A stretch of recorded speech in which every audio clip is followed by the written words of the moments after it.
बिस्मिल्लाहिर्रहमानिर्रहीम। हम musculoskeletal system की पैथोलॉजीज पढ़ रहे थे, ठीक है। आज उसी को कंटिन्यू करेंगे। साइनोवियल जॉइंट के बारे में देखते हैं। साइनोवियल जॉइंट्स क्या होते हैं? वो जॉइंट जिनमें साइनोवियल कैविटी होती है, ठीक है, और उसमें साइनोवियल फ्लूइड होता है। उसके इर्द गिर्द साइनोवियल कैविटी आर्टिकुलर कार्टिलेज होती है, ठीक है, बोन्स के एंड्स पे, जिसको हाइलन कार्टिलेज भी बोलते हैं। साइनोवियल मेम्ब्रेन होती है जिसने उस कैविटी को इर्द गिर्द से घेरा हुआ होता है। फाइब्रस कैप्सूल होता है उस कैविटी के बाहर वाली साइड पे, उसको आर्टिकुलर, दोनों चीज़ों को मिला के आर्टिकुलर कैप्सूल बोलते हैं। और दरमियान में जो खाली स्पेस बनती है उसको साइनोवियल कैविटी का नाम दिया जाता है, और उसमें जो फ्लूइड होता है उसको साइनोवियल फ्लूइड का नाम दिया जाता है, ठीक है। और उसके इर्द गिर्द लिगामेंट्स होते हैं जो कि जॉइंट को अपनी जगह पे होल्ड करके रखते हैं। जॉइंट्स के अभी डिजीज के बारे में देखते हैं। Arthritis, osteoarthritis is a degenerative disease that versions over time. Osteoarthritis जो होती है डीजेनरेटिव डिजीज है जो कि टाइम के साथ वर्स होगी, जैसे जैसे टाइम गुजरता जाएगा ये आहिस्ता आहिस्ता वर्स होगी, ठीक है। Often resulting in chronic pain, इसकी वजह से क्रोनिक पेन हो सकती है। Joint pain and stiffness can become severe enough to make daily task difficult. अगर पेशेंट मेडिकेशन ना ले, मेडिकेशन तो वही हो सकती है इसकी, डिपेंड करता है आर्थराइटिस किस किस्म की है, ठीक है, क्योरेबल है या सिम्टोमेटिक ट्रीटमेंट ही होगा। उसके अलावा आर्थराइटिस की वजह से स्टिफनेस होती है, ठीक है, और स्टिफनेस के अलावा पेन होती है। स्टिफनेस और पेन की वजह से जो नॉर्मल डेली के टास्क होते हैं वो परफॉर्म करने मुश्किल हो जाते हैं पेशेंट के लिए। Patient will be unable to perform और डेली रूटीन्स, ठीक है। Rheumatoid arthritis is a long term auto immune disorder. जो रूमाटॉइड आर्थराइटिस है ये ऑटो इम्यून डिजीज है दैट प्राइमरीली अफेक्ट्स जॉइंट्स, जो कि जॉइंट्स को अफेक्ट करती है प्राइमरीली, ठीक है। It typically results in warm, swollen and painful joints. Rheumatoid arthritis में जो जॉइंट्स होंगे जिनकी इन्फ्लेमेशन होगी उसमें क्या होगा, एक तो पेनफुल होंगे, स्वेल होंगे, ठीक है, उसके अलावा वार्म होंगे यानी कि गर्म होंगे, उनका टेम्परेचर दूसरी बॉडी की निस्बत ज़्यादा होगा। Pain and stiffness often worsen following the rest. जैसे जैसे बंदा रेस्ट करेगा यानी कि सुबह के टाइम पे मॉर्निंग स्टिफनेस इसमें आपको मिलेगी। Pain and stiffness often worsen following rest, यानी कि जैसे जैसे रेस्ट करेगा वैसे वैसे पेन और स्टिफनेस जो होगी, जॉइंट्स को मूव करना मुश्किल होगा। Most commonly the wrist and hands are involve. इसमें जो कॉमनली जॉइंट्स इन्वॉल्व होते हैं वो होते हैं hands and wrist with the same joints typically involved on both sides of the body। ये नॉर्मली दोनों साइड्स की बॉडी के जो जॉइंट्स होते हैं ना वो इसमें इन्वॉल्व होते हैं, यानी कि सिमेट्रिकल जॉइंट इन्वॉल्वमेंट इसमें आपको मिलेगी। अगर एक साइड की रिस्ट इन्वॉल्वमेंट है तो दूसरी साइड की रिस्ट भी इन्वॉल्व होगी। अगर एक साइड के डीआईपी इन्वॉल्व है तो दूसरी साइड के भी इन्वॉल्व होंगे, ठीक है। उसके बाद और कौन सी टाइप्स हैं? जुवेनाइल रूमाटॉइड आर्थराइटिस है, नॉन इन्फेक्शियस एंकाइलोजिंग स्पॉन्डिलाइटिस है, ठीक है, नॉन इन्फेक्शियस आर्थराइटिस। उसके बाद इन्फेक्शियस आर्थराइटिस हो सकती है जिसमें ट्यूबरकुलस आर्थराइटिस है, वायरल आर्थराइटिस है। गाउट की वजह से आर्थराइटिस हो सकती है। गाउट में क्या होगा, यूरिएट क्रिस्टल्स डिपॉजिट होते हैं जॉइंट्स के अंदर। सूडो गाउट, सूडो का मतलब होता है जूता, ठीक है, फॉल्स। सूडो गाउट में इसमें क्या होगा, पायरोफॉस्फेट क्रिस्टल्स इसमें डिपॉजिट होते हैं जॉइंट्स के अंदर। Gout caused by uric acid crystal, pseudo gout is caused by calcium pyrophosphate dehydrate crystal deposition in the joints, ठीक है। उसके बाद हम इसमें इस पीपीटी के अंदर देखेंगे ट्यूमर्स। ट्यूमर ऑल और साइनोवियम, साइनोवियल जॉइंट के हम ट्यूमर देख रहे हैं। गैंग्लियन, गैंग्लियन में क्या होता है, गैंग्लियन कौन सा ट्यूमर है? साइनोवियल सिस्ट भी इसको बोलते हैं। साइनोवियल कैविटी के अंदर अगर सिस्ट होगी उसका दूसरा नाम गैंग्लियन है। नॉन न्यूप्लास्टिक, ये मोस्ट यूजुअली बिनाइन होता है। Giant cell tumour is a rare aggressive non-cancerous tumor. It usually develops near a joint at the end of the bone. ये बोन के एंड पे डेवलप होगा। नॉन कैंसरस ट्यूमर है। Most occur in the long bones में होगा of the legs and arms. कहाँ कहाँ की लॉन्ग बोन्स? आर्म्स और लेग्स की जो लॉन्ग बोन्स हैं उनमें ये डेवलप होगा जेंट सेल ट्यूमर, और बिनाइन ट्यूमर होता है, ठीक है। नॉन कैंसरस है। नॉन कैंसरस मीन्स ये मेलिग्नेंट नहीं है, बिनाइन है। उसके बाद साइनोवियल सार्कोमा, ये मैलिग्नेंट ट्यूमर है, ठीक है।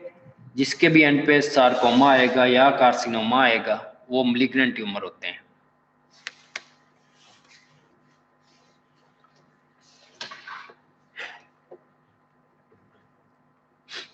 Osteoarthritis is most common form of joint disease and it is a leading cause of disability in elderly people।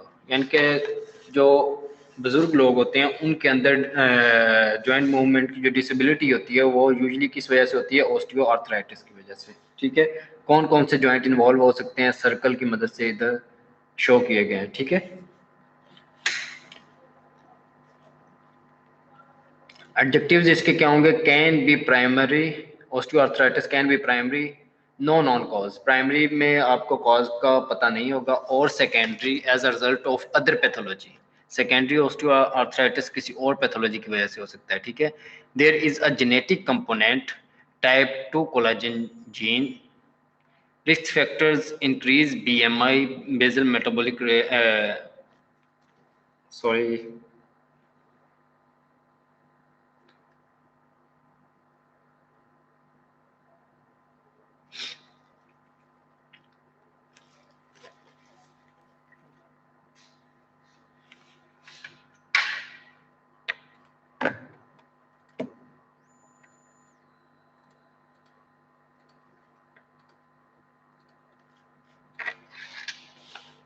Sir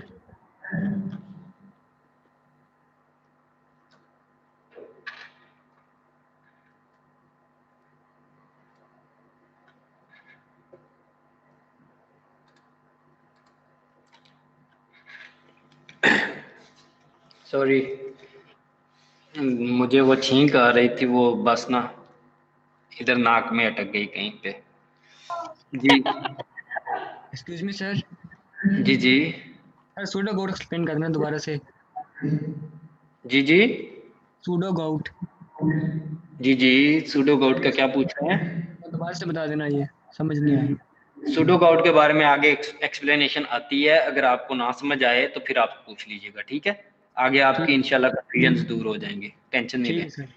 अच्छा, इसके रिस्क फैक्टर्स में क्या होगा? ऑस्टियोआर्थराइटिस के इंक्रीज बीएमआई, ठीक है, बॉडी मास इंडेक्स इंक्रीज हो जाएगा। हाइपर पैराथायरॉयडिज्म में इसका रिस्क इंक्रीज हो सकता है। उसके अलावा मैनुअल लेबरर्स यानी कि जो काम करते हैं, मजदूर लोग हैं, उनमें इसका रिस्क इंक्रीज हो सकता है। साइन एंड सिम्टम्स में क्या होगा? Several different subsets giving different pictures, nodule, hip knee, primary generalised hand knees, big toe, erosive, यानी कि इन जगहों पे ये ऑस्टियोआर्थराइटिस काज करवा सकता है। पेन, एक और burning worsen worse on movement, यानी कि जो बर्निंग पेन होगी, ठीक है, जो कि मूवमेंट से वर्स होगी, वर्स आफ्टर इनएक्टिविटी, और उसके अलावा इनएक्टिविटी से ज्यादा होगी।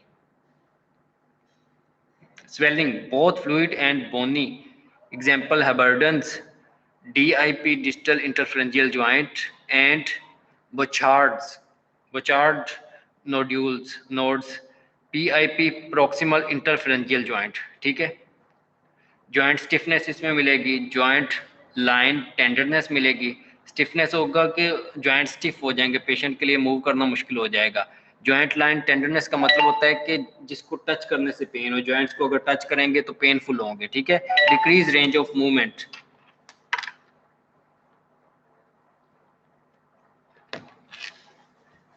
जो जॉइंट्स की मूवमेंट की नॉर्मल रेंज है वो डिक्रीज हो जाएगी। डिफॉर्मिटीज, एग्जांपल बो लेग्स, जो लेग्स होंगी वो टेढ़ी हो जाएंगी, ठीक है।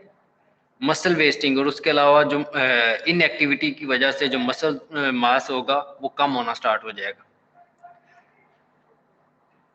पैथोजेनेसिस में क्या होगा? Decrease in cartilage, so bone exposed, cartilage कम होगी तो बोन्स एक्सपोज होना स्टार्ट हो जाएंगे, क्योंकि जॉइंट्स के ऊपर आर्टिकुलर कार्टिलेज होती है जो कि बोन्स को आपस में फ्रिक्शन से बचाती है, ठीक है। जब जॉइंट्स ज्यादा मूव नहीं होंगे तो कार्टिलेज आहिस्ता आहिस्ता डिक्रीज होना स्टार्ट हो जाएगी। जब डिक्रीज हो जाएगी तो जो बोन्स होगी आपस में एक्सपोज होना स्टार्ट हो जाएंगी। आपस में एक्सपोज होंगी तो उनकी फ्रिक्शन की वजह से आपस में फिर उनकी रब करेंगे, ठीक है। This gives increase bone formation inside the bone sclerosis. इसकी वजह से क्या होगा कि बोन फॉर्मेशन इंक्रीज हो जाएगी, यानी कि ये नॉर्मल नहीं है, जो बोन फॉर्मेशन इंक्रीज हो रही है ये नॉर्मल नहीं है, एबनॉर्मल है।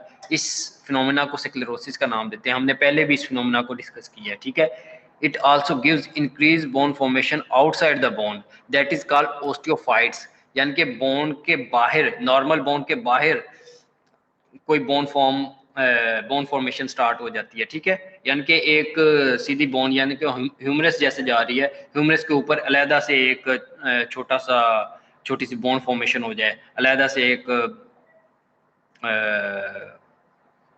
समझ लें छोटा सा जो मैस बन जाए बोन का, ठीक है। उसको क्या नाम देंगे? Osteophytes. Micro fractures in the new bone causes cysts to form. जो न्यू बोन फॉर्म होगी वो नॉर्मल नहीं होगी, जब नॉर्मल नहीं होगी तो उसमें माइक्रो फ्रैक्चर्स आ जाएंगे, यानी कि छोटे छोटे फ्रैक्चर्स होंगे और उन फ्रैक्चर्स के अंदर सिस्ट डेवलप हो जाएंगे, ठीक है। There is also often an fusion due to the synovial membranes thickening due to damage. उसके अलावा क्या होगा? साइनोवियल मेम्ब्रेन के अंदर एफ्यूजन हो जाएगी, साइनोवियल मेम्ब्रेन के अंदर फ्लूइड इकट्ठा हो जाएगा, ठीक है। और जब ये फ्लूइड इकट्ठा होगा तो उसकी वजह से जो साइनोवियल मेम्ब्रेन है, ज्वाइंट एक तो इन्फ्लेम हो जाएंगे और फिर प्रॉपरली उन ज्वाइंट्स के ऊपर जो नॉर्मल मूवमेंट होती है, एक तो मूवमेंट की रिस्ट्रिक्शन हो जाएगी और दूसरे नंबर पे जो नॉर्मल मूवमेंट हो सकती हैं वो भी अच्छे तरीके से नहीं हो पाएंगी। इन्वेस्टिगेशन में हम क्या करवाएंगे? ब्लड के अंदर क्या देखेंगे? Mainly to exclude the septic और इन्फ्लेमेशन और रोमेटिक आर्थराइटिस, ठीक है। एक्सक्लूड ऑस्टियो आर्थराइटिस को उनसे एक्सक्लूड करेंगे कि सेप्टिक आर्थराइटिस तो नहीं है, इन्फ्लेमेटरी आर्थराइटिस तो नहीं है, रोमेटॉइड आर्थराइटिस तो नहीं है, ठीक है। उसके अलावा x-ray shows 4 main changes. Decrease joint space, x-ray के अंदर हमको 4 मेन चेंजेस मिलेंगी, जिनमें एक है जॉइंट स्पेस डिक्रीज हो जाएगी, सिक्लेरोसिस होगी यानी कि इंक्रीज बोन फॉर्मेशन, यानी कि बोन की जो डेंसिटी होगी वो इंक्रीज हो जाएगी, सब कॉन्ट्रल सिस्ट, जो आर्टिकुलर कार्टिलेज होगी, कार्टिलेज के नीचे सिस्ट बनना स्टार्ट हो जाएगी, ठीक है। उसके अलावा ओस्टियोफाइट्स, ओस्टियोफाइट्स होते कि एबनॉर्मल बोन ग्रोथ। उसके बाद arthroscopy can look at the cartilage in the early stages. Treatment में इसमें क्या होगा? नो क्योर, कंजर्वेटिव ट्रीटमेंट कर सकते हैं, उसके अलावा सर्जिकल ट्रीटमेंट कर सकते हैं, ठीक है। यानी कि जस्ट उसकी जो सिम्टम्स हैं उनको कम कर सकते हैं, इसको पूरे तरीके से हम ठीक नहीं कर सकते। ये नहीं हो सकता कि जिस तरह पहले बंदा है उसी तरह ठीक हो जाए। लाइफस्टाइल एडवाइस, वेट लॉस होगा, analgesics, NSAIDs, careful about ulcers, यानी कि स्टमक अल्सर की बात कर रहे हैं, एनसिड्स का अगर एक्सेसिव यूज करेंगे तो पेप्टिक अल्सर के चांसेस होते हैं, ठीक है। Physiotherapy, steroid injections and glucosamine. Surgical में क्या करेंगे? डिब्राइड एंड वॉश आउट नी, अगर नी ज्वाइंट में पस वगैरह बन गई है, कोई सिस्ट वगैरह बन गई, उसको वॉश आउट करेंगे। नी ज्वाइंट रिप्लेसमेंट कर सकते हैं, ठीक है, जैसे हिप ज्वाइंट है या नी ज्वाइंट है, ठीक है, इसको रिप्लेस किया जा सकता है। Joint fusion, small bones joint की फ्यूजन करवा सकते हैं। ज्वाइंट एक्सीजन, ज्वाइंट एक्सरसाइज कर सकते हैं, यानी कि वही सेम चीज आ गई कि एक्सरसाइज करेंगे और रिप्लेस करेंगे, ठीक है। रीअलाइनमेंट सर्जरी, या कि अगर बोर्ड लेग्स हो गए तो उसकी रीअलाइनमेंट सर्जरी कर सकते हैं, यानी कि दोबारा उनको रीअलाइन कर सकते हैं with the help of screws and nails, ठीक है। Evolution of osteoarthritis, normal bone इस तरह की होती है, ठीक है। ये वाली जो आपको पिंक चीज नजर आ रही है इसको हाईलाइन कार्टिलेज बोलते हैं। ये जो दरमियान में स्पेस नजर आ रही है इसको आर्टिकुलर स्पेस बोलते हैं, ठीक है, या साइनोवियल स्पेस बोलते हैं, या साइनोवियल कैविटी बोलते हैं। इसके अंदर एक फ्लूइड होता है जिसको साइनोवियल फ्लूइड का नाम देते हैं। ऑस्टियोआर्थराइटिस के अंदर ये वाली कैविटी डैमेज होगी, ठीक है। जो हाइलाइन कार्टिलेज है ये डैमेज हो जाएगी। डैमेज होने की वजह से जो बोन्स है वो आपस में रब करना स्टार्ट करेंगे, आपस में एक दूसरे के साथ फ्रिक्शन होगी जब, तो बोन डैमेज होना स्टार्ट हो जाएगी, ठीक है। और उसकी वजह से इन्फ्लेमेशन आएगी, छोटे छोटे बोन के पीसेस मिल सकते हैं, ठीक है।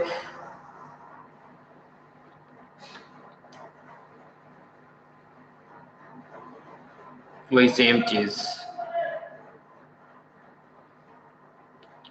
अबर्डेंस नोड अगर DIP, ठीक है, इस जगह पे आपको मिल रहे हैं। बोचार्ड नोड अगर इस जॉइंट पे अगर आपको नोड्यूल्स मिलेंगे उसको बोचार्ड नोड बोलते हैं, ठीक है।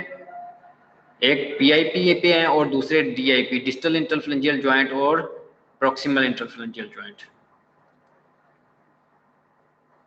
हेबर्डेंस nodes are the size of the pea. जो हेबर्डन नोड होते हैं वो मटर के दाने की जितना उनका साइज होता है। And develop on the end joints of the fingers.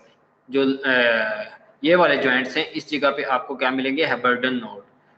Bouchard nodes develop on the middle joint of the finger. The bone also become enlarged and the result is pain, redness and swelling. Pain होगी, redness होगी, swelling होगी, उसके अलावा movement restriction होगी, ठीक है।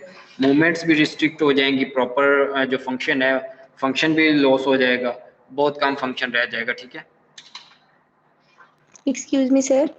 जी जी sir एक ओस्लर नोड्स भी होते हैं ना सर, उनमें और ये जो हर्बर्डन्स नोड है इनमें क्या फर्क है? ऑस्टियोप्रोसिस का मतलब होता है पोरस बोन, और ऑस्टियोप्रोसिस के अंदर जो बोन होती है वो वीक हो जाती है। सर मैं ओस्लर नोड्स की बात कर रही हूँ, ओस्लर नोड्स। ऑस्लर नोड वो और चीज है। मतलब सर वो ये जो हर्बर्डन्स नोड है इनसे डिफरेंट होते हैं? जी जी बिल्कुल इनसे डिफरेंट होते हैं। 15। Okay sir, thank you.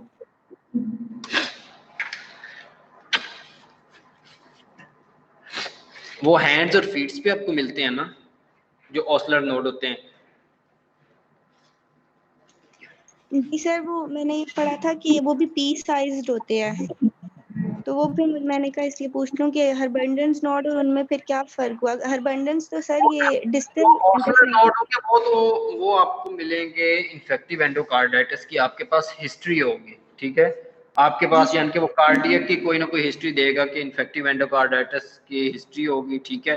साथ में वो कार्डियक की मेडिसिन ले रहा होगा, कार्डियक की मेडिसिन के साथ वो आपके पास इन प्रॉब्लम्स के साथ आएगा, ठीक है। हिस्ट्री के अलावा उसकी जो प्रेजेंटेशन होगी, जो लुक होगी वो थोड़ी डिफरेंट होती है, ठीक है। मैं आपको लेक्चर के एंड पे मैं आपको पिक्चर्स दिखाऊंगा। जो ऑस्लर नोड होते हैं वो उनकी लोकेशन भी डिफरेंट होगी, लुक भी उनकी डिफरेंट होगी। इनकी लुक और इनका जो साइट है वो स्पेसिफिक है, ठीक है। Okay sir, thank you. वो इन्फेक्टिव एंडोकार्डाइटिस के साथ मिलते हैं और वो किस वजह से होते हैं, इम्यून कम्प्लेक्स डिपॉजिट होता है। इसमें क्या है, या तो बोन फॉर्मेशन यानी कि बोन का जो साइज है वो इंक्रीज हो गया है, ठीक है, बोन मैस इंक्रीज हो गया, या इस जगह पे नोड्यूल बन गए, ठीक है। वो क्या चीज होती है, वो इम्यून कम्प्लेक्सेस की डिपोजिशन की वजह से वो वाली प्रॉब्लम होती है। और वो होगी किस जगह पे? जी जी सर वो बोनी अपीयरेंस नहीं होती है? क्या चीज? मतलब वहाँ वो बोनी अपीयरेंस नहीं होती है, मतलब वहाँ पे कोई बोन बड़ी हुई नहीं होती है जैसे यहाँ पे होता है ना कि बोन्स जो है वो बोनी स्ट्रक्चर होता है, उसमें ये नहीं होता, बोनी स्ट्रक्चर नहीं होता? वो इम्यून कम्प्लेक्सेस है। इम्यून कम्प्लेक्स क्या होता है, एंटीजन एंटीबॉडी, ठीक है। एंटीजन एंटीबॉडी डिपॉजिट्स होंगे और उसकी वजह से वो नोड्यूल बनेंगे, ठीक है। Okay sir, thank you.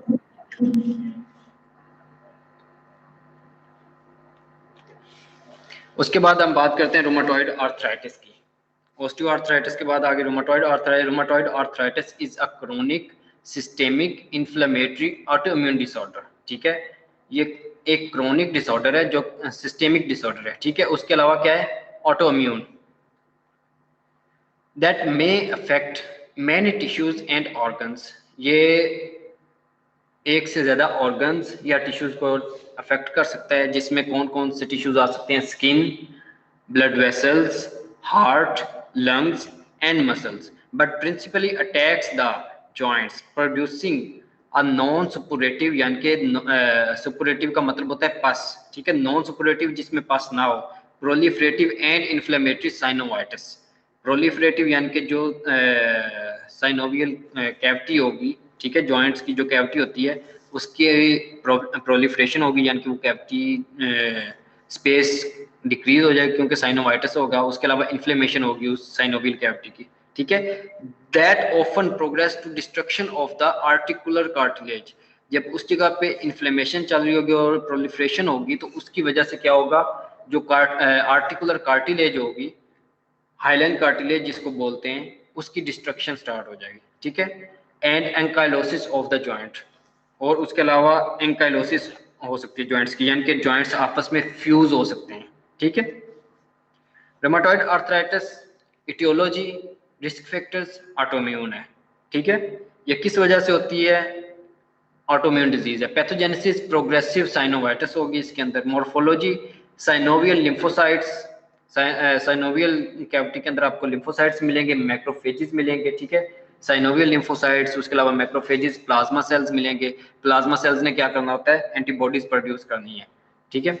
Neutrophils and osteoclast,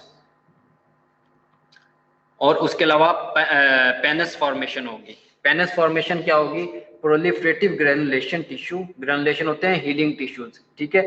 लेकिन ये पेनस फॉर्मेशन का होगा क्या, इसमें अबनॉर्मल प्रोलिफरेटिव टिश्यूज होंगे, अबनॉर्मल प्रोलिफरेटिव ग्रेनुलेशन टिश्यूज होंगे, which erodes articular cartilage and bone. यानी कि जिस जगह पे हीलिंग की जरूरत नहीं है उस जगह पे अगर अबनॉर्मली ये वाले ग्रेनुलेशन टिश्यू प्रोलिफरेट होना स्टार्ट हो जाए, तो ये उस कैविटी के अंदर प्रोलिफरेट हो रहे हैं, तो उसमें क्या करेंगे, आर्टिकुलर कार्टिलेज, जिसको हाइलाइन कार्टिलेज बोलते हैं, उसको इरोड करना स्टार्ट कर देंगे, उसको डिस्ट्रॉय करना स्टार्ट कर देंगे, ठीक है। उसके अलावा हाइपरीमिया होगा, रूमेटॉइड नोड्यूल्स एंड वास्कुलाइटिस, ठीक है। यानी कि इसमें आपको मल्टी सिस्टम इन्वॉल्वमेंट मिलेगी, एक सिर्फ जॉइंट्स नहीं मिलेंगे, मेनली जॉइंट्स को इन्वॉल्व करेगा, उसके अलावा स्किन को, वेसल्स को, ठीक है, हार्ट को, इन चीज़ों को भी इन्वॉल्व कर सकता है। क्लिनिकल एक्सप्रेशन में क्या होगा, pain, limitation of motion, malaise, fatigue, rheumatoid factor. Rheumatoid factor क्या होता है, IgM antibody that targets IgG-Fc region in 80% cases. Rheumatoid factor होता है कि IgM एंटीबॉडीज क्या करेंगी, IgG एंटीबॉडी के FC पोर्शन को टारगेट करेंगी और उसे डिस्ट्रॉय करेंगी, ठीक है। अगर ये वाली आपको एंटीबॉडीज मिले तो उसका मतलब है रूमेटॉइड फैक्टर इज पॉजिटिव, और ये सिर्फ और सिर्फ आपको किसमें मिलेगा, रूमेटॉइड आर्थराइटिस के अंदर। डायग्नोसिस, पेन होगी, ठीक है। वैसे ये इतनी ज्यादा कॉमन डिजीज नहीं है, females more suffer than the males. Pain, swelling and morning stiffness lasting more than 1 hour, improving with the use of joints, mean age 45 year, ठीक है। इसमें जिस वक्त पेशेंट सुबह के टाइम पे सो के उठेगा, उसके जो जॉइंट्स होंगे वो उसे मूव करने में दिक्कत होगी, पेन होगी, ठीक है, स्टिफ होंगे जॉइंट्स। जैसे जैसे टाइम गुजरेगा, यानी कि जैसे जैसे दिन चढ़ेगा, वो अपने जॉइंट्स को थोड़ा मूव करने की कोशिश करेगा आहिस्ता आहिस्ता, उसके जो मूवमेंट होगी, उसकी जो कंडीशन होगी वो इम्प्रूव होना स्टार्ट होगी, स्टिफनेस भी कम हो जाएगी, पेन भी कम हो जाएगी, ठीक है। और इसकी मीन एज क्या है, 45 ईयर, यानी कि ये इसका एक हाल मार्क है कि मॉर्निंग स्टिफनेस होगी जो कि मूवमेंट के साथ इम्प्रूव होगी। Arthritis in more than 3 joints areas, जो रूमेटॉइड आर्थराइटिस होगी इसने मोर देन 3 जॉइंट्स को इन्वॉल्व किया हुआ होगा, ठीक है। Typically hand findings, MCP metacarpophalangeal joint,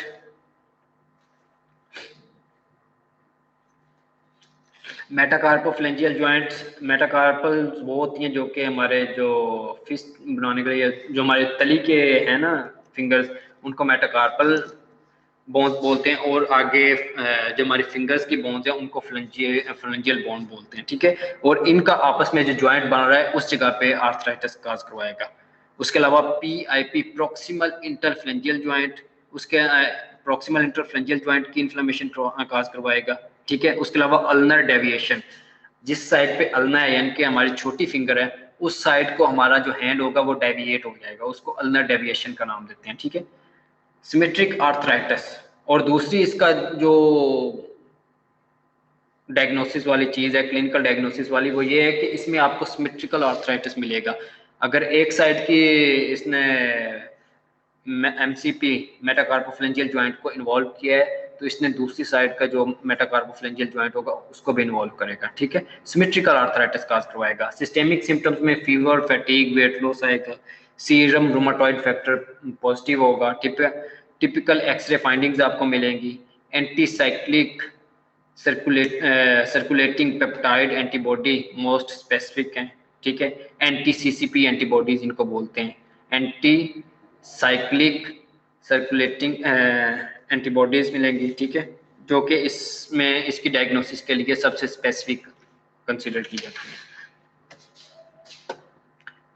ये वाली जो फिस्ट की बोन्स है और जिस जगह पे हमारी फिंगर्स स्टार्ट हो रही हैं, ठीक है, इसको मेटाकार्पोफ्रेंजियल जॉइंट बोलते हैं, और ये वाला जो लास्ट वाला है इसको PIP प्रॉक्सिमल इंटरफ्रेंजियल जॉइंट बोलते हैं, ठीक है। और देखें इस साइड पे अल्ना होती है ना, और अल्ना की तरफ अगर हमारा जो हैंड है वो डेविएट होगा तो इसको अल्नर डेविएशन बोलेंगे, ठीक है।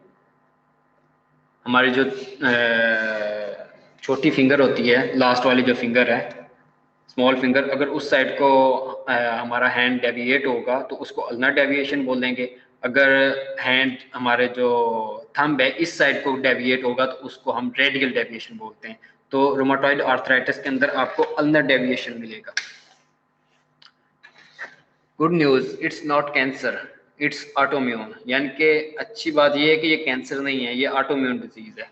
ऑटोम्यून के बारे में आप लोगों को आइडिया होगा कि ऑटोम्यून के अंदर हमारे जिस्म की जो एंटीबॉडीज होती हैं वो हमारे जिस्म के टिश्यूज के अगेंस्ट ही वर्क करना स्टार्ट कर देती हैं, ठीक है। Bad news, you will need to take chemo for the rest of your life. इसके अंदर जो बैड न्यूज होती है, आपको पूरी जिंदगी कीमो लेनी पड़ती है अपने इम्यून सिस्टम को सप्रेस करने के लिए, ठीक है। रूमेटॉइड आर्थराइटिस, इसकी जो ड्रग्स हैं उसका निमोनिक है चैम्प, साइक्लोफॉस्फोमाइड, हाइड्रोक्सीक्लोरोक्वीन, और ऑर्नोफिन, मेथोट्रेक्सेट एंड पेनिसिलामाइन, ये वाली रूमेटॉइड के लिए ड्रग्स हैं, ठीक है। उसके अलावा DMARD therapy, disease modifying anti rheumatic drugs, ठीक है। डिमार्ड का मतलब क्या है, disease modifying anti rheumatic drugs.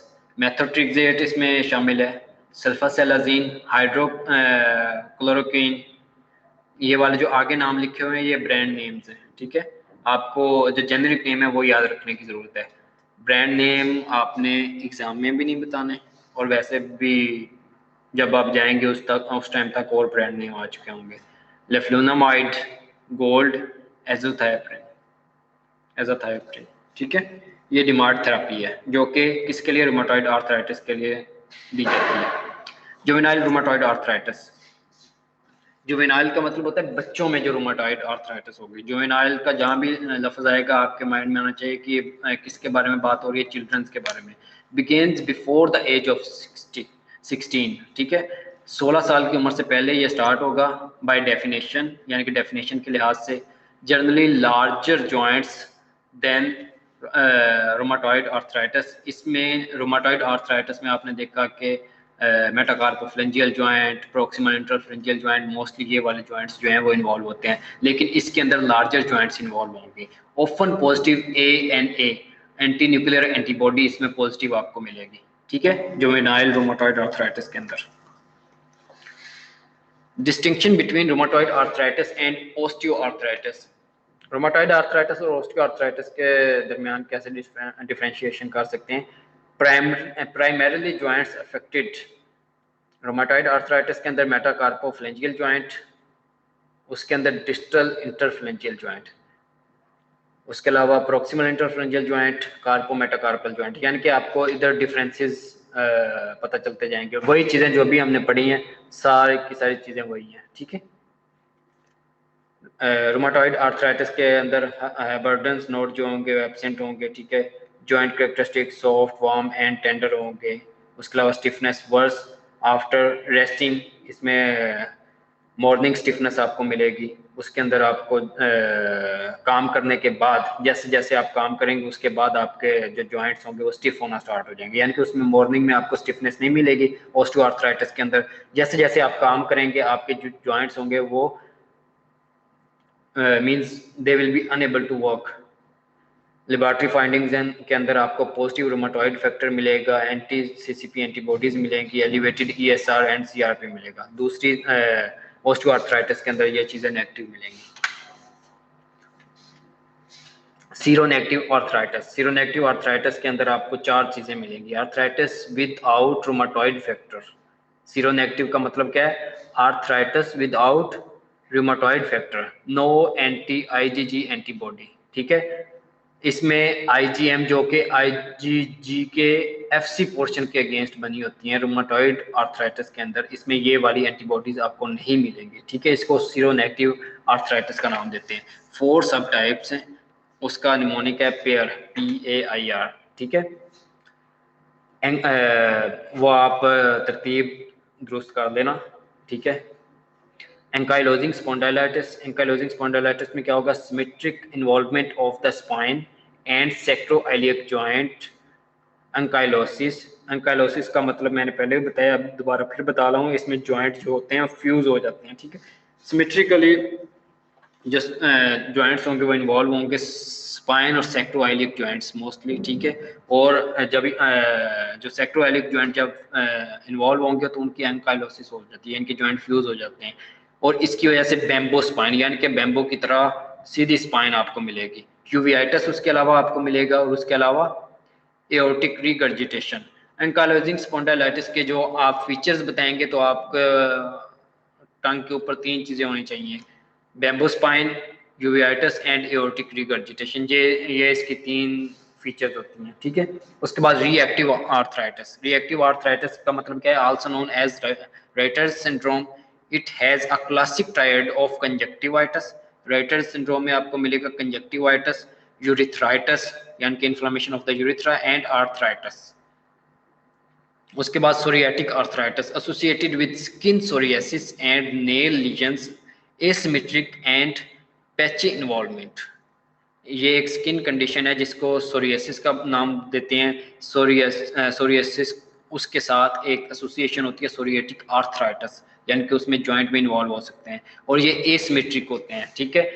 अगर एक साइड का है दूसरी साइड का जॉइंट इन्वॉल्व नहीं होगा इसमें, ठीक है। और पैची इन्वॉल्वमेंट होगी इसके अंदर। इन्फ्लेमेशन, इन्फ्लेमेटरी बाउल डिजीज उसके अलावा मिल सकती है। इन्फ्लेमेटरी बाउल डिजीज के अंदर 2 सब हेडिंग्स आ जाती हैं, Crohn disease and ulcerative colitis. ये वाली जो 4 सब टाइप्स हैं ये सीरोनेगेटिव आर्थराइटिस के अंदर आपको मिलेगी।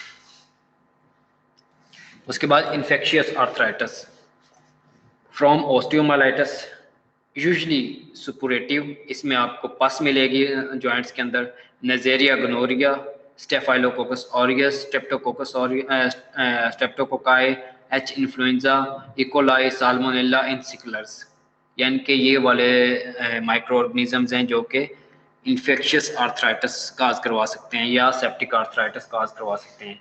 कार्डिनल साइंस जो आपको मिलेंगे, फीवर मिलेगा, ल्यूकोसाइटोसिस मिलेगा, ESR इंक्रीज मिलेगा आपको इन पेशेंट्स के अंदर। फीवर होगा, ल्यूकोसाइटोसिस यानी कि WBC का काउंट रेज होगा, और ESR इंक्रीज होगा। उसके अलावा इन्फेक्शियस आर्थराइटिस आपको TB के साथ मिल सकता है, लाइम डिजीज या लाइम डिजीज के साथ मिल सकते हैं। लाइम डिजीज किसकी वजह से होती है, बुरीलिया की वजह से, बुरीलिया बर्गडॉर्फेरी फ्रॉम एक्सोडाइडी, ये पूरा नाम नहीं लिखा हुआ, सॉरी।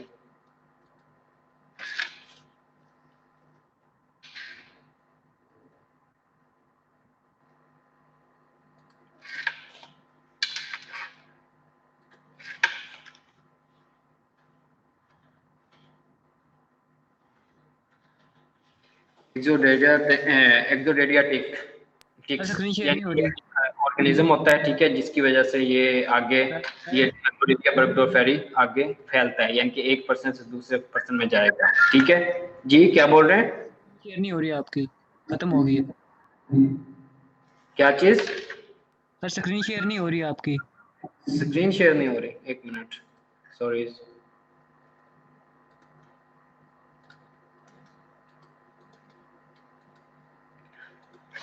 उसके बाद वायरल इन्फेक्शियस आर्थराइटिस कौन से करवा सकते हैं, पार्वो वायरस B19 काज करवा सकता है, rubella and hepatitis C virus cause करवा सकता है, ठीक है।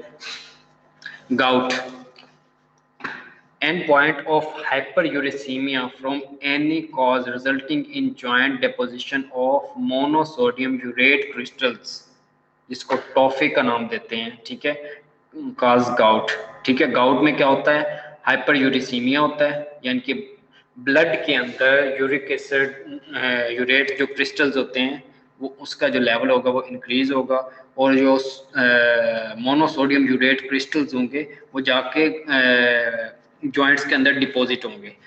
ये अक्यूट भी हो सकता है और क्रोनिक भी हो सकता है। 10% of the population has hyperuricaemia more than 7 milligram, यानी कि अगर 7 मिलीग्राम से ज़्यादा होगा, मिलीग्राम पर डेसीलीटर से ज़्यादा होगा तो उसको हम हाइपर यूरेसीमिया लेवल करेंगे, ठीक है। अगर इससे कम होगा तो उसको नॉर्मल कहते हैं, ठीक है। बट ओनली 1/20 यानी कि 20 लोगों में से एक जो होगा ऑफ दीज हैज गाउट।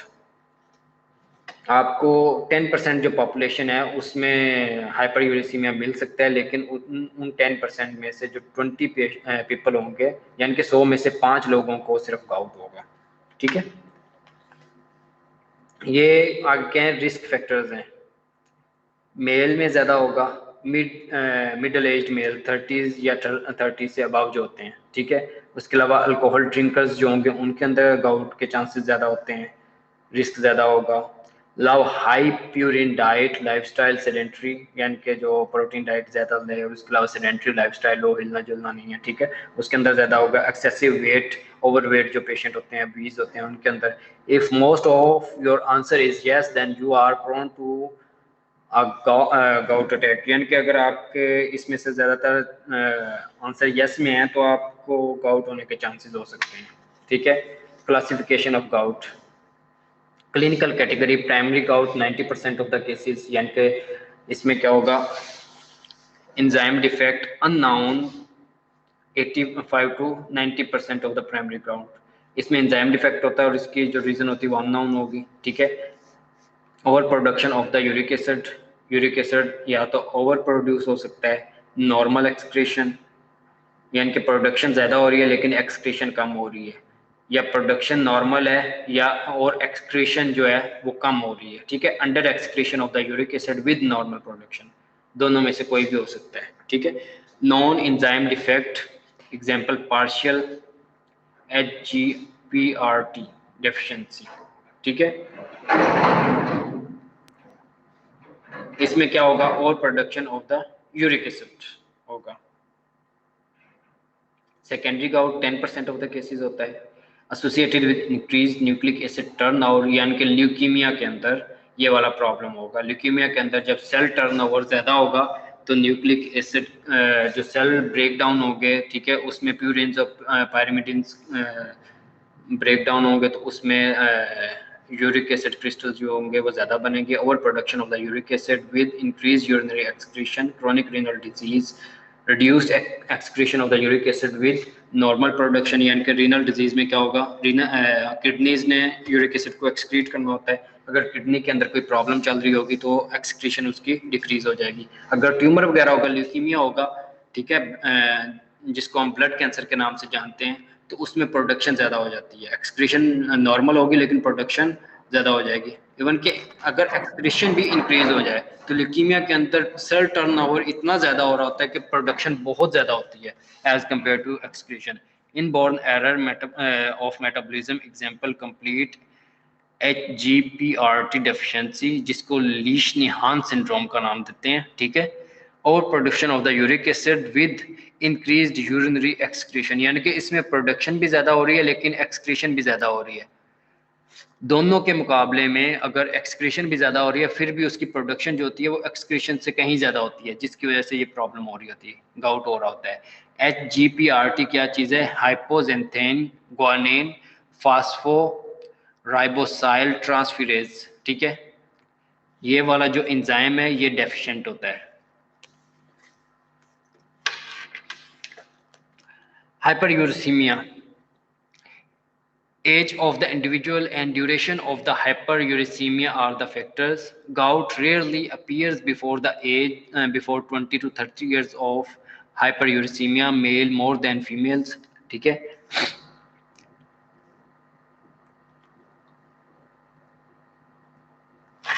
जो गाउट होगा ये अच्छा काफ़ी देर तक जब हाइपर यूरेसीमिया पेशेंट को रहेगा, उसको ट्रीट नहीं किया जाएगा, उसके बाद ये वाली प्रॉब्लम स्टार्ट होगी। Males are more sufferer than the females, ये वाली जो हमने ऊपर चीज़ें पढ़ी हैं ना, सारी वही चीज़ें हैं, जस्ट इधर हेडिंग बना के लिख दी गई हैं। जेनेटिक डिस्पोजिशन हो सकती है, is another factor in addition to the well defined X linked abnormality of HGPRT। Primary gout follows multifactorial inheritance and runs in the family. ठीक है, अगर फैमिली हिस्ट्री पॉजिटिव होगी तो उसके अंदर होने के चांसेस ज़्यादा होते हैं। Heavy alcohol consumption predisposes to the attack of gouty arthritis. Obese person, वही चीज़ जो हम पहले पढ़ चुके हैं, increase the risk of asymptomatic gout. Certain drugs example thiazide diuretics predisposes to the development of gout. जो thiazide diuretics होती हैं वो यूरिक एसिड की एक्सक्रीशन को डिक्रीज करती हैं। यूरिक एसिड की एक्सक्रीशन जब डिक्रीज होगी, बॉडी के अंदर बिल्डअप होगा, बॉडी के अंदर बिल्डअप होगा तो हाइपरयूरेसीमिया कॉज करवाएगा। Lead toxicity increases the tendency to develop gout. ठीक है, ये इतना इंपॉर्टेंट नहीं है, लेकिन ऊपर वाली सारी चीजें इंपॉर्टेंट है। ये देखें, इस जॉइंट के अंदर यूरिक एसिड क्रिस्टल्स डिपॉजिट हुए हैं। Gout in the toe most commonly जो इन्वॉल्व होता है। ठीक है, टोफिशियस arthritis, when uric acid crystals deposit on different tissues, for example external ear, olecranon bursa and Achilles tendon, that is called tophaceous arthritis। ठीक है, uric acid crystals different joints में deposit हो सकते हैं। ओलिक्रैनन जो बर्सा है उसके अंदर डिपॉजिट हो सकते हैं, ईयर एक्सटर्नल ईयर के अंदर डिपॉजिट हो सकते हैं। ठीक है, उसके अलावा गाउटी नेफ्रोपैथी हो सकता है, यानी कि गाउट की वजह से आपके किडनी के ऊपर इफेक्ट हो सकता है, जिसको किडनी आपके प्रॉब्लम में आ सकते हैं, जिसको गाउटी नेफ्रोपैथी बोलते हैं। ठीक है,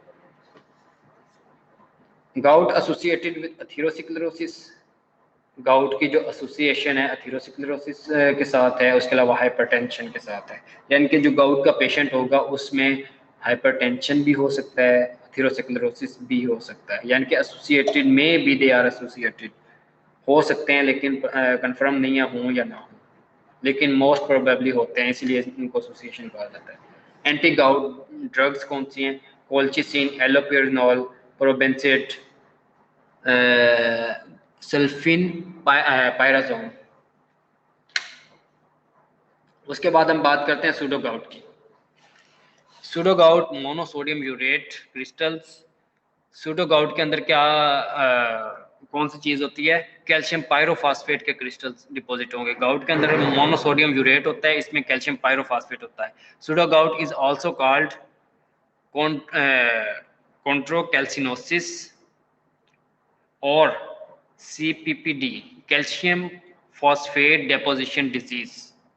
यानी कि कॉन्ट्रो का मतलब होता है कार्टिलेज, कार्टिलेज के अंदर अगर कैल्शियम डिपॉजिट होगा तो उसको कॉन्ट्रोकैल्सिनोसिस भी कहा जा सकता है या CPPD भी कहा जा सकता है। ठीक है, calcium phosphate deposition disease idiopathic है, हेरिडिटरी हो सकती है, यानी कि एक तो इसकी रीजन नहीं पता, दूसरे नंबर पे अगर पेरेंट्स को थी तो बच्चों को हो सकती है सेकेंडरी, और उसके अलावा सेकेंडरी यानी कि किसी और बीमारी की वजह से भी हो सकती है, हाइपरकैल्सीमिया की वजह से, ठीक है, या जॉइंट की किसी प्रॉब्लम की वजह से। उसके अलावा सेकेंडरी जॉइंट डैमेज, यानी कि अगर जॉइंट्स डैमेज हैं, सेकेंडरी जो सूडोगाउट है वो कैसे डेवलप हो सकता है? जॉइंट डैमेज की वजह से हो सकता है, हाइपर पैराथायरॉयडिज्म की वजह से हो सकता है। हाइपर पैराथायरॉयडिज्म की वजह से क्या होगा? कैल्शियम का लेवल ब्लड के अंदर इंक्रीज होगा। हीमोक्रोमेटोसिस की वजह से हो सकता है, ठीक है। उसके अलावा हाइपोमैग्नीसीमिया की वजह से हो सकता है, हाइपोथायरॉयडिज्म की वजह से हो सकता है, एंड डायबिटीज। यानी कि ये वाली एसोसिएशंस हैं, अगर ये वाली चीजें होंगी तो सेकेंडरी सूडोगाउट होने के चांसेस हो सकते हैं, ठीक है। गाउट और सूडोगाउट के अंदर डिफरेंसेस हैं। गाउट में नेगेटिव बाइफ्रेंजेंस, ठीक है, जो टेस्ट है वो नेगेटिव होगा। सूडोगाउट के अंदर पॉजिटिव बाइफ्रेंजेंस टेस्ट होगा, ठीक है। नीडल शेप्ड क्रिस्टल्स होंगे in case of gout, in case of pseudogout rhomboid और रेक्टेंगुलर शेप्ड क्रिस्टल्स होंगे। अगर गाउट वाले जॉइंट को ओपन करेंगे तो उसमें जिस तरह की नीडल्स होती हैं, जस्ट लाइक नीडल्स आपको क्रिस्टल्स नजर आएंगे। इसमें रोम्बॉइड होंगे या रेक्टेंगुलर होंगे। गाउट में मोनोसोडियम यूरेट क्रिस्टल्स होते हैं और सूडोगाउट के अंदर कैल्शियम पायरोफॉस्फेट क्रिस्टल्स होंगे। गाउट के अंदर बिग टो मोस्टली इन्वॉल्व होता है, मोस्ट कॉमनली, ठीक है। उसके अलावा हील, एंकल, ठीक है, और रिस्ट जॉइंट इन्वॉल्व हो सकता है। सूडो गाउट के अंदर यूजुअली नी जॉइंट इन्वॉल्व होता है। ये इसके डिफरेंसेस हैं गाउट के और सूडो गाउट के। जॉइंट ट्यूमर्स की अभी बात करते हैं। बिनाइन ट्यूमर की बात करते हैं। गैंग्लियन, जिसको साइनोवियल सिस्ट का भी नाम दिया जाता है, यानी कि अगर साइनोवियल कैविटी के अंदर सिस्ट हो उसको गैंग्लियन का नाम भी दिया जाएगा, ठीक है। ये बिनाइन होता है। जेंट सेल ट्यूमर और टेंडन शीथ पीवीएनएस, जिसको पिगमेंटेड विलोनोड्यूलर साइनोवाइटिस का नाम भी दिया जाता है, ठीक है। ये भी बिनाइन ट्यूमर है। मैलिग्नेंट ट्यूमर की अब आगे बात करते हैं। साइनोवियल सार्कोमा, साइनोवियल कैविटी का ये मैलिग्नेंट ट्यूमर है, जिसको नाम दिया जाता है साइनोवियल सार्कोमा। गैंग्लियन, इस तरह के आपको इन्फ्लेमेशन स्वेलिंग मिलेगी, ठीक है, वहां से आप इसको रिमूव कर सकते हैं। सिस्ट होती है साइनोवियल कैविटी के अंदर। Soft tissues tumour, soft tissues के ट्यूमर में फैट के ट्यूमर हो सकते हैं, फाइब्रस टिश्यू, उसके अलावा फाइब्रोहिस्टियोसाइट, फाइब्रस टिश्यू और साथ में हिस्टियोसाइट का मतलब होता है स्किन टिश्यूज, ठीक है ना, skin cells, skeletal muscles, smooth muscles, vascular, peripheral nerve, ठीक है, uncertain, synovial sarcoma, alveolar soft part sarcoma, epithelioid sarcoma. यानी कि आप लोगों ने इसके नाम याद रखने हैं। आपको पता होना चाहिए कि स्केलेटल मसल के ट्यूमर को क्या बोलते हैं, उसके बाद दूसरे स्मूथ मसल्स के ट्यूमर को क्या बोलते हैं, फैट के ट्यूमर्स को क्या नाम देते हैं, ठीक है। मोस्ट कॉजेज इसकी क्या होती हैं, मोस्टली अननोन होती हैं ट्यूमर्स की जो कॉजेज हैं। रेडिएशन एसोसिएशन हो सकती है, यानी कि अगर रेडिएशन थेरेपी पहले हुई हो, केमिकल बर्न हो सकता है, किसी केमिकल की वजह से अगर बर्न हो, एसिड अल्कली की वजह से, ठीक है। थर्मल बर्न एसोसिएशन हो सकती हैं, ट्रॉमा एसोसिएशन हो सकती हैं, वायरस एसोसिएशन हो सकती हैं, HHV8 हर्पीज वायरस 8 की वजह से भी हो सकता है, ठीक है, जिसको कैपोसी सार्कोमा का नाम दिया जाता है, ठीक है। जेनेटिकली भी हो सकता है। पार्ट ऑफ मैनी सिंड्रोम्स, कुछ सिंड्रोम्स हैं जिनमें कार्सिनोमा या कैंसर होने के चांसेस होते हैं। मैनी ट्रांसलोकेशन, यानी कि कुछ जीन्स हैं, फॉर एग्जांपल एक जीन जिसको क्रोमोसोम नंबर 6 पे होना चाहिए वो क्रोमोसोम नंबर 17 पे चली गई है, जो क्रोमोसोम नंबर 11 पे चली गई है, इसको ट्रांसलोकेशन बोलते हैं, ठीक है। इस तरह ट्रांसलोकेशन की वजह से मैलिग्नेंसीज हो सकती हैं। फैट के अंदर कौन कौन से ट्यूमर हो सकते हैं? लाइपोमा हो सकता है जो कि एक बिनाइन ट्यूमर है। उसके अलावा लाइपोसार्कोमा हो सकता है। लाइपोसार्कोमा मैलिग्नेंट ट्यूमर है, ठीक है। लाइपोमा एंड लाइपोसार्कोमा, जो लाइपोमा होगा इनकैप्सुलेटेड होगा, ठीक है, उसमें हम स्किन के ऊपर कट लगाएंगे, कट लगा के उसको बाहर निकाल दें। मोस्टली ये हमें कोई प्रॉब्लम नहीं दे रहा होता। जो लाइपोमा होता है ना, मोस्टली हमें सिर्फ एक स्वेलिंग होती है, तो कॉस्मेटिक पर्पस के लिए हम क्या करते हैं, इसको रिमूव कर देते हैं। अदरवाइज अगर फॉर एग्जांपल बाजू के ऊपर अगर आपको प्रॉब्लम नहीं दे रहा तो आप डॉक्टर मोस्टली यही कहते हैं कि इसको बस पड़ा रहने दो। लाइपोसार्कोमा ऑफन रिट्रोपेरिटोनियम, यानी कि पेरिटोनियम के पीछे पड़ा होता है ये वाला लाइपोसार्कोमा। फाइब्रस टिश्यू नोड्यूलर फेसाइटिस हो सकता है, फाइब्रोमाटोसिस हो सकता है, पामर पेनाइल, उसके अलावा फाइब्रोसार्कोमा हो सकता है। फाइब्रोसार्कोमा मैलिग्नेंट ट्यूमर है। फाइब्रोहिस्टियोसाइट, हिस्टोसाइट मींस स्किन के बारे में बात हो रही है। फाइब्रस हिस्टोसाइटोमा हो सकता है। डर्मेटोफाइब्रोसार्कोमा हो सकता है। डर्मेटोफाइब्रोसार्कोमा प्रोट्यूबरेंस। मैलिग्नेंट फाइब्रस हिस्टियोसाइटोमा हो सकता है, ये मैलिग्नेंट ट्यूमर है, ठीक है। स्केलेटल मसल्स, रेब्डोमायोमा हो सकता है और रेब्डोमायोसार्कोमा हो सकता है। रेब्डोमायोमा बिनाइन है, रेब्डोमायोसार्कोमा मैलिग्नेंट ट्यूमर है स्केलेटल मसल का। स्मूथ मसल का लियोमायोमा और leiomyosarcoma. Rhabdo means skeletal, leio means smooth, ठीक है। Vascular, haemangioma, lymphangioma, haemangioendothelioma, haemangiopericytoma, यानी कि जो वेसल के बाहर पेरिसाइट्स पड़े होते हैं, अगर उनका ट्यूमर हो जाए तो उसको हीम एंजियो पेरिसाइटोमा बोलते हैं, ठीक है। एंजियोसार्कोमा, और उसके अलावा ब्लड वेसल का जो अपना ट्यूमर होता है उसको हीम एंजियोमा का नाम होता है, हीम एंजियोसार्कोमा। यानी कि अगर बिनाइन ट्यूमर हो तो हीम एंजियोमा, अगर मैलिग्नेंट ट्यूमर हो ब्लड वेसल का तो हीम एंजियोसार्कोमा। लिम्फेंजियोमा अगर लिम्फेटिक्स का ट्यूमर हो, ठीक है। पेरिफेरल नर्व्स, न्यूरोफाइब्रोमा हो सकता है और श्वानोमा हो सकता है, श्वान सेल का ट्यूमर हो सकता है और पेरिफेरल नर्व्स का ट्यूमर हो सकता है जिसको न्यूरोफाइब्रोमा का नाम देते हैं। फ्रैक्चर्स 3 फेजेस होती हैं फ्रैक्चर की, ठीक है। हिमाटोमा मिनट्स टू डेज, यानी कि जिस वक्त फ्रैक्चर होगा तो उस जगह पे क्लॉट बनेगा और हिमाटोमा फॉर्मेशन होगी, ठीक है। प्लेटलेट ड्राइव्ड ग्रोथ फैक्टर होगा। उसके अलावा TGF, सॉरी इसका मुझे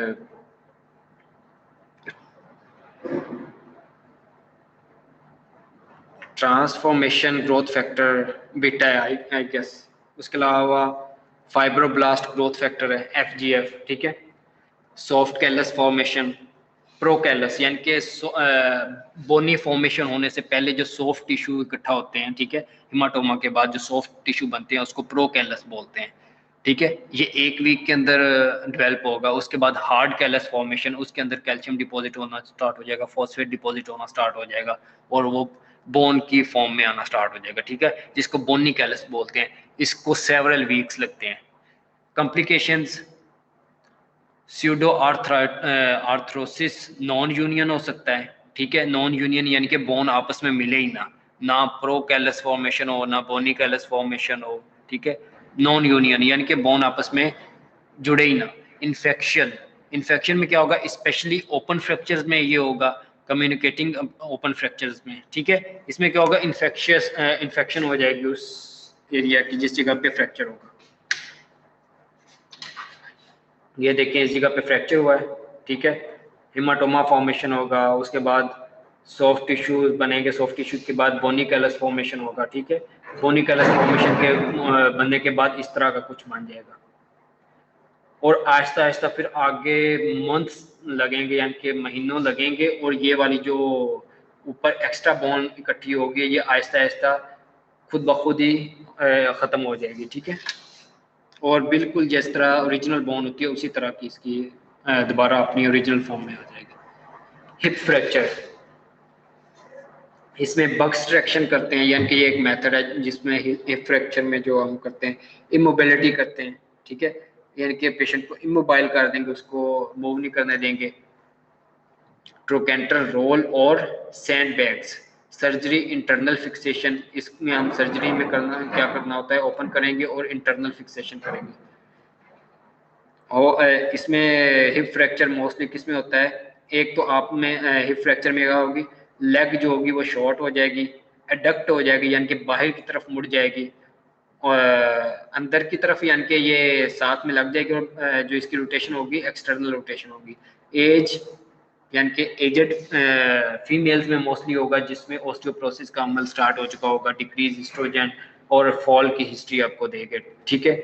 TIA transient ischaemic attack, anaemia, medications, cardiovascular disease यानी कि वो पेशेंट जो के जिनके अंदर फेंट होने के, जिनके अंदर फॉल के चांसेस होते हैं उनके अंदर इसके चांसेस ज़्यादा होंगे। नर्सिंग प्रायोरिटीज़ क्या होंगी, हाइड्रेशन अच्छी होनी चाहिए पेशेंट की, respiratory support, circulation check, pain control, prevention of immobility complication यानी कि बेड सोर्स नहीं बनने चाहिए, history of chronic conditions and medications वो आपने लेनी है। आज के लिए इतना ही। आप अगर कोई चीज़ समझ नहीं आई तो आप